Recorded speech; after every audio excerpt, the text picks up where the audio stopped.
back to Vedika Commerce classes. Here we are going to study modern approach of rules of debit and credit. Chapter number 6, ठीक है। और इसके बाद हम journal entries करना सीखेंगे। लेकिन जर्नल एंट्रीज कैसे होंगी?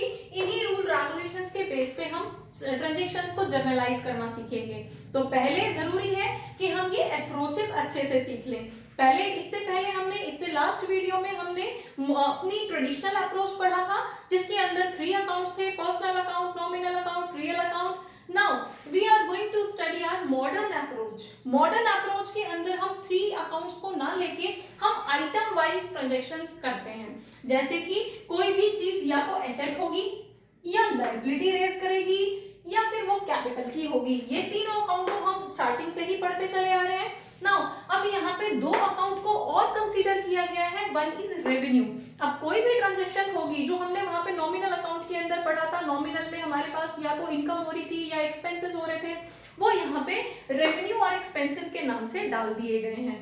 अब रेवेन्यू एक अकाउंट हमारे पास, अगर हमें कुछ इनकम होगी तो वो हमारा यहाँ पे रेवेन्यू अकाउंट बोला जाएगा। और अगर कुछ एक्सपेंसेस हैं, रेंट के नाम पे, सैलरी के नाम पे, किसी भी चीज के नाम पे अगर कुछ एक्सपेंसेस बियर करने पड़ रहे हैं तो वो हमारे एक्सपेंसेस अकाउंट के अंदर कंसीडर किए जाएंगे।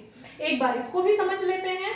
Now comes to asset account. Asset हमारे पास जब भी आएगा तो उसको डेबिट किया जाएगा। अब एसेट आएगा मतलब सपोज हम मशीन का ही एग्जांपल लेते हैं। हमारे पास अगर मशीन परचेज करके आ रही है तो मशीन हमारी डेबिट हो जाएगी और एंट्री हो जाएगी मशीन अकाउंट डेबिट, ठीक है। और बदले में जा क्या रहा है? अगर एसेट आएगा तो वो इंक्रीज होगा, तो एसेट इंक्रीज हो रहा है या आ रहा है तो वो डेबिट होगा। और मेरी तरफ से अगर बदले में कैश जा रहा है या मेरी तरफ से गुड्स जा रही हैं तो उस केस में वो आउटगोइंग हो गया। उस रूल के अकॉर्डिंग, ट्रेडिशनल अप्रोच के अकॉर्डिंग वो आउटगोइंग हो गया, और इस अप्रोच के अकॉर्डिंग उसकी वैल्यू, उसकी जो अमाउंट है वो कम हो गया। सपोज मेरे पास कैश पहले 1 लाख रुपीज था, उसमें से मैंने 10,000 का एक पर्टिकुलर एसेट खरीद लिया, तो अब मेरे पास कैश कम हो गया ना, 90,000 बचा, 10,000 तो चला गया ना, 10,000 कम हो गया मेरे पास। तो अगर मेरे पास एसेट आएगा या एसेट इंक्रीज होगा तो उसको हम डेबिट में रिकॉर्ड करेंगे, और अगर एसेट मेरा डिक्रीज होगा तो उसको हम क्रेडिट में नोट करेंगे, ठीक है। Now come to liability. अब एसेट और लायबिलिटी तो दोनों अपोजिट नेचर के होंगे। अगर ये डेबिट हो रहा था इंक्रीज होने पे तो ये इंक्रीज होने पे क्रेडिट होगा, ये अगर हम यहाँ पे देखें, ठीक है, क्योंकि अपोजिट नेचर है। अब लायबिलिटी अगर मेरी इंक्रीज हो रही है, लायबिलिटी इंक्रीज हो रही है मींस हमारे पास जो पेमेंट होनी थी वो पेमेंट अभी नहीं हुई है। अगर पेमेंट हो जाती तो मेरा कैश चला जाता, मेरा एसेट चला जाता, एसेट कम हो जाता, वो एसेट के अंदर रिकॉर्ड हो जाता। लेकिन अभी तो मेरी लायबिलिटी इंक्रीज हो रही है, मैंने क्रेडिट पे परचेज की है तो लायबिलिटी इंक्रीज हुई है, और मेरे पास जो एसेट है, जो कैश है, वो मेंटेन है, और दूसरा एसेट गुड्स के नाम पे या किसी भी मशीनरी के नाम पे दूसरा एसेट भी आ गया, लेकिन लायबिलिटी भी इंक्रीज हो गई, ठीक है।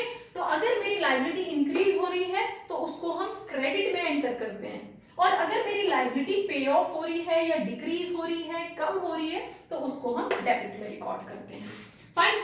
Next account is capital account. अब कैपिटल के फॉर्म में, कैपिटल तो हमने हमेशा से क्रेडिट में ही रिकॉर्ड किया है, तो हमारे पास यहाँ पे अगर कैपिटल मेरा कम हो रहा है तो हम डेबिट में रिकॉर्ड करते हैं, और कैपिटल अगर मेरा इंक्रीज हो रहा है तो उसकी एंट्री हम क्रेडिट में करते हैं। आगे चल के हम एंट्री करेंगे, जनरल एंट्रीज करेंगे, उसके अंदर हम लिखेंगे बिजनेस स्टार्टेड। तो बिजनेस स्टार्टेड मतलब कैश आया है तो कैश अकाउंट तो डेबिट हो जाएगा, रियल अकाउंट है, और कैपिटल हमारे कैपिटल के नाम पे आया है वो क्रेडिट हो जाएगा, ठीक है। तो कैपिटल इंक्रीज हुआ ना, और कैपिटल इंक्रीज हुआ तो क्रेडिट हो गया। Fine. Next is revenue account. Revenue account हमारी इनकम, हमारे गेन, ठीक है, प्रॉफिट्स। तो उस केस में अगर मेरे प्रॉफिट डिक्रीज हुए हैं, कम हुए हैं, तो हम उनको डेबिट लिखेंगे, ठीक है। और अगर मेरे प्रॉफिट इंक्रीज हुए हैं, मेरी सेल इंक्रीज हुई है, मेरा रेवेन्यू इंक्रीज हुआ है, किसी भी ट्रांजैक्शन से आपको नजर आ रहा है कि रेवेन्यू इंक्रीज हो रहे हैं, तो उस केस में उसकी एंट्री हम क्रेडिट में करेंगे। Fine. Next is expenses accounting. Expenses तो आप जानते ही, एक्सपेंसेस मींस खर्चे। और एक्सपेंसेस अगर हमारे इंक्रीज हो रहे हैं तो उसकी एंट्री हम डेबिट में करेंगे, और एक्सपेंसेस अगर हमारे कम हो रहे हैं तो उसकी एंट्री हम क्रेडिट में करेंगे। ठीक है, तो हम अपने मॉडर्न अप्रोच के अंदर अपने आइटम्स को इन्हीं में क्लासिफाई कर लेते हैं, इन्हीं 5 अकाउंट्स के अंदर क्लासिफाई कर लेते हैं, और इन्हीं के अकॉर्डिंग हम उन प्रोजेक्शंस को आगे चल के फर्दर जर्नलाइज करेंगे। ठीक है, अब अगर हम इन अकाउंट्स को देखें तो ये तीनों account are of same nature, right. अब देखो, लायबिलिटी अगर कम हो रही है तो डेबिट है, कैपिटल कम हो रहा है तो डेबिट है, और रेवेन्यू कम हो रहा है तो डेबिट है। ठीक है, तो ये तीनों अकाउंट हमारे, इन तीनों की प्रोजेक्शंस जो है वो सेम होंगी, और इनकी जो रिकॉर्डिंग है वो सेम होगी। अब दूसरी तरफ हमारा ये एसेट और हमारा एक्सपेंस आर मोर और लेस सेम। ऑफ कोर्स जब मेरा सामान खरीद के आ रहा है, जब एसेट खरीद के लेके आ रहे हैं, तो उस केस में मेरा कैश कम हो रहा है ना, तो वो भी तो मेरा खर्चा ही था। ये एक्सपेंस भी तो मेरा खर्चा ही है। सैलरी पे कर रहे हैं, सैलरी पे करने के नाम पे कैश जा रहा है। रेंट पे कर रहे हैं, रेंट पे करने के नाम पे कैश जा रहा है। ठीक है, कार्टेज पे कर रहे हैं, कार्टेज पे करने के नाम पे कैश जा रहा है। यहाँ पे मशीन खरीद रहे हैं, मशीन खरीदने के नाम पे कैश जा रहा है। ठीक है, यहाँ पे हम कुछ भी गुड्स परचेज कर रहे हैं, उसके नाम पे कैश जा रहा है। तो ये दोनों अकाउंट जो होंगे उनकी रिकॉर्डिंग सेम मैनर में होगी, और इन तीनों account, liability account, capital account, revenue account, इन तीनों की एंट्री सेम मैनर में होगी।